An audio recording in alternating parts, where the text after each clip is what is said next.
Now let's take example 3. We've seen an SVA structure of the sentence.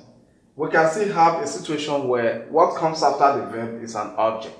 So if we have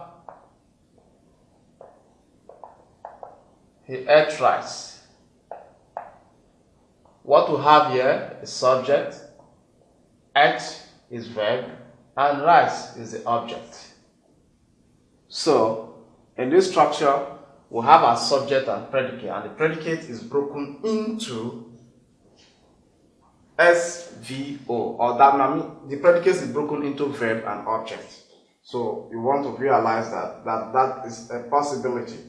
Now, sometimes the structure of the sentence can change. Remember I said earlier on that the subject usually begins the sentence, but at times it may not be the case. Look at another example that will happen. So we'll take example 4. Example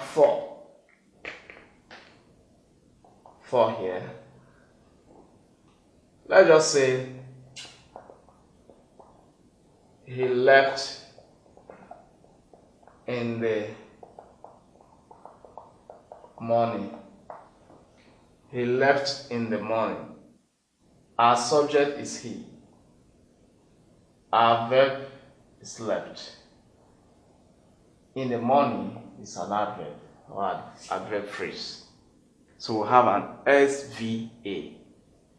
However, we can shift the adverb so that the sentence will read in the morning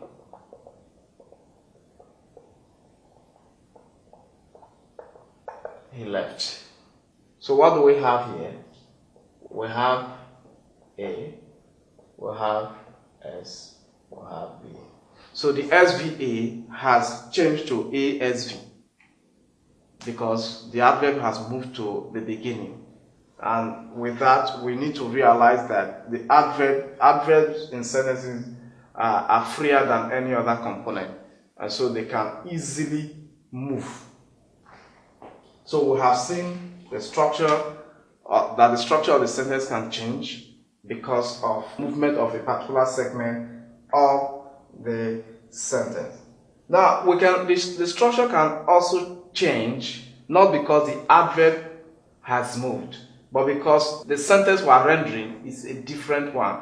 Usually, questions have different structures from statements. So if we take the question, for example,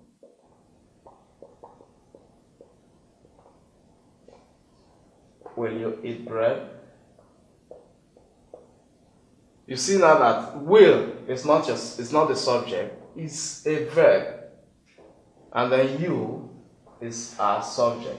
But in between we have another verb, then we have object. So we have VSVO in this sentence. If this sentence is rendered as a statement, then the verb will come together. They will be collapsed into one verb phrase, so that the sentence will read, you will eat bread, and that becomes a statement.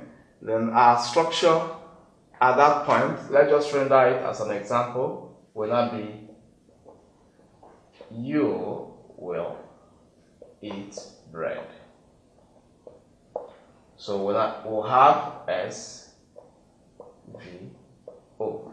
But as soon as we split the verb phrase in the question pattern, then of course we also split the verb so that we have VSVO. So we want to realize that aspect of the sentence. So we have seen a number of structures, but we need to note something again. Imperatives are different from the structures of the statement and the question. We'll take one example to illustrate the point we're making. An imperative can just be one word. For example, we can have stop. In this case, we have just one word operating as a sentence. And what we have is a verb. So an imperative is a special sentence. One word can form a sentence for the imperative. Very soon we'll be seeing the different types of sentences and focusing more on them. But I'm using this now to explain the structure of the sentence. In fact, we are still going to see more about the structure. We'll take some example and focus on each of these. With the subject, I've also talked about the predicate. Let's take more examples as we look at elements that we find in a sentence.